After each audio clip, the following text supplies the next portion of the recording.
মুহূৰ্তত জানিব বিচাৰিছো এটা গুৰুত্বপূৰ্ণ খবৰ উৎকট গৰমৰ পৰা পৰিত্ৰাণ বিচাৰি সাধাৰণ জনতাই বিচাৰিছিল এজাক বৰষুণ কিন্তু এতিয়া দেখা পোৱা গৈছে যে অসমৰ বিভিন্ন প্ৰান্তত নিশা আহিল বৰষুণৰ সৈতে ধুমুহা আৰু ইয়াৰ ফলত এতিয়া ৰাজ্যবাসীৰ সন্মুখত দেখা দিছে নতুন বিপদে আৰু ইয়াৰ ফলত বৰষুণ আৰু ধুমুহাৰ ফলত ৰাজ্যৰ কোট কোট বিস্তৰ ক্ষতি হল এবাৰ জনাব বিচাৰিছো সবিশেষ তথ্য নিশা প্ৰকৃতিয়ে চলালে তাণ্ডৱ নিশা প্ৰকৃতিয়ে চলালে তাণ্ডৱ ৰাজ্যৰ বিভিন্ন প্ৰান্তত প্ৰকৃতিৰ তাণ্ডৱ দেখা পোৱা গৈছে উজনি অসমৰ বিভিন্ন প্ৰান্তত বৰষুণৰ লগতে আহিল ধুমুহা ধুমুহাৰ ফলত বিস্তৰ ক্ষতি সাধন উজনি অসমৰ বিভিন্ন প্ৰান্তত নুমলীগড় মৰিয়নি গোলাঘাট যোৰহাটত প্ৰকৃতিৰ ৰুষ্টৰূপ দেখা পোৱা গৈছে প্ৰকৃতিৰ ৰুষ্টৰূপ গৰমৰ পৰা পৰিত্ৰাণ বিচাৰি বৰষুণৰ কামনা কৰিছিল ৰাজ্যৰ বিভিন্ন প্ৰান্তৰ জনতাই বৰষুণৰ লগত অহা ধুমুহাই বিস্তৰ ক্ষতি সাধন কৰিছে ৰাজ্যৰ বিভিন্ন প্ৰান্তত নিশা প্ৰকৃতিয়ে চলালে ৰুদ্ৰৰূপ প্ৰকৃতিৰ তাণ্ডৱ ৰূপ দেখা পোৱা গ'ল কিয়নো উৎকট গৰমৰ পৰা পৰিত্ৰাণ বিচাৰি সাধাৰণ জনতাই তেওঁলোকে শীতৰ আগমনৰ কথা কামনা কৰিছিল লগতে বৰষুণৰ বাবে তেওঁলোকে কামনা কৰি থকাৰ মাজতে দেখা পোৱা গৈছে যে উজনি অসমৰ লগতে মধ্য অসম আৰু নামনি অসমৰ বিভিন্ন প্ৰান্তত প্ৰকৃতি এবাৰ ৰুদ্ৰৰূপ চলোৱা দেখা পোৱা গৈছে আৰু এই দৃশ্য আমি আপোনালোকক দেখুৱাবলৈ চেষ্টা কৰিছো এয়া মৰিয়নিৰ দৃশ্য এয়া নুমলীগড়ৰ দৃশ্য মৰিয়নি নুমলীগড়ৰ বিভিন্ন প্ৰান্তত এতিয়া এনেদৰে প্ৰকৃতিৰ ৰুদ্ৰৰূপ দেখা পোৱা গৈছে আৰু এনেদৰে এতিয়া তাণ্ডৱ চলোৱাৰ পিছত এতিয়া সাধাৰণ জনতাৰ মাজত হাহাকাৰ পৰিস্থিতিৰ সৃষ্টি হৈছে কিয়নো বিগত প্ৰায় 15 দিন 20 দিন পূৰ্বৰে পৰা ৰাজ্যত গৰমৰ প্ৰকোপত সাধাৰণ জনতাৰ লগতে জীৱকুলৰ মাজত হাহাকাৰ পৰিস্থিতিৰ সৃষ্টি হৈছিল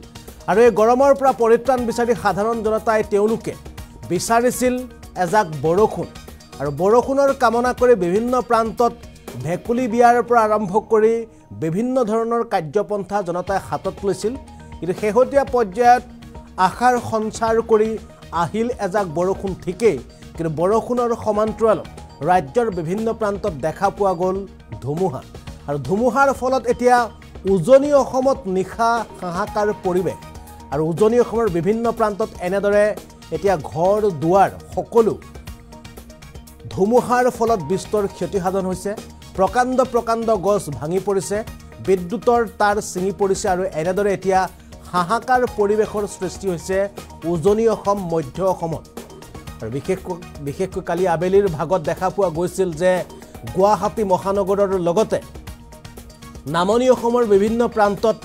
তীব্ৰ হাৰত বৰষুণ দিছিল আৰু বৰষুণৰ সমান্তৰালত ধুমুহাৰ সৃষ্টি হৈছিল কিন্তু এইবাৰ নিশাৰ ভাগত দেখা পোৱা গ'ল উজনি অসমৰ বিভিন্ন প্ৰান্তত বৰষুণৰ লগতে ধুমুহাৰ তাণ্ডৱ আৰু এই তাণ্ডৱৰ ফলত এতিয়া সাধাৰণ জনজীৱন ব্যাহত হৈ পৰিছে আৰু এনেদৰে বিদ্যুতৰ তাৰ ছিঙি পৰাৰ ফলত বিদ্যুতৰ খুঁটা উভালি পৰাৰ ফলত এতিয়া সাধাৰণ জনজীৱন ব্যাহত হৈ পৰিছে আৰু এয়া হৈছে নিশাৰ ৰাজপথ আৰু ৰাজপথত এনেদৰে প্ৰকাণ্ড গছ ভাঙি পৰাৰ ফলত এতিয়া যাতায়াতৰ ক্ষেত্ৰত অসুবিধাৰ সৃষ্টি হৈছে কিয়নো নিশা অহা প্ৰকাণ্ড ধুমুহাৰ ফলত এনেদৰে প্ৰকাণ্ড গছ ভাঙি পৰিছে উজনি অসমৰ বিভিন্ন প্ৰান্তত যদি সম্ভৱ হয় আমি দৃশ্য এম্বিয়েন্সৰ সহায়ত আপোনালোকক দেখুৱাবলৈ চেষ্টা কৰিম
যেটো বতোৱা আহিলে মানে কালি গুটেই টিং সিং ভাঙি আৰু উজৰালে আৰু কালি শুবলৈ পৰা নাই যেন তেনাৰ ভিতৰত বহি থাকিলোঁ আৰু ডাঙৰ বতাহ মানে গছ ভাঙি আৰু গোটেই ঘৰটো উজৰালে সেইটো কাৰণে আৰু আপোনাৰ পৰা চাই আৰু কি পাওঁ গোটেই উৰালে এইকেইটা এই হঠাৎ ধুমুহা আহিল বৰষুণ আহিল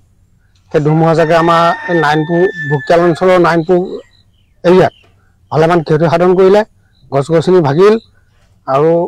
মানুহৰ ঘৰত টিংপাত এৰিবলে হয়তো কাৰোবাৰ ঘৰত মই এতিয়ালৈকে চাবলৈ যোৱা নাই অলপ দূৰ গৈছিলোঁ কাৰোবাৰ ঘৰৰ ওপৰত গছ গছনি পৰিছে আৰু বিদ্যুৎ খুঁটা ভাগিছে এই উৎকট গৰম গতিকে মই বিদ্যুতৰ বিভাগক কওঁ যে অতি সোনকালে এই বিদ্যুৎটো মেৰামতি কৰি আমাক এই বিদ্যুতৰ ব্যৱস্থা সোনকালে কৰক আৰু এইটোৱে অঞ্চল এৰিয়াটো এটা হাতী এৰিয়া হয়তো কাৰেণ্ট নহ'লে আমাৰ হাতীৰ কাৰণে থাকিবলৈ কোনো ব্যৱস্থা নাই গতিকে মই নদি কওঁ বিদ্যুৎ বিভাগক আপোনালোকে আহক সোনকালে আহি আমাৰ এই বিদ্যুতৰ যি মেৰামতি কৰিব লাগে আপোনালোকে কৰক যেটো বতৰা আহিলে মানে কালি গোটেই টিং সিং ভাঙি আৰু উজৰালে আৰু কালি শুবলৈ পৰা নাই যেন তেনাৰ ভিতৰত বহি থাকিলোঁ আৰু ডাঙৰ বতাহ মানে গছ ভাঙি আৰু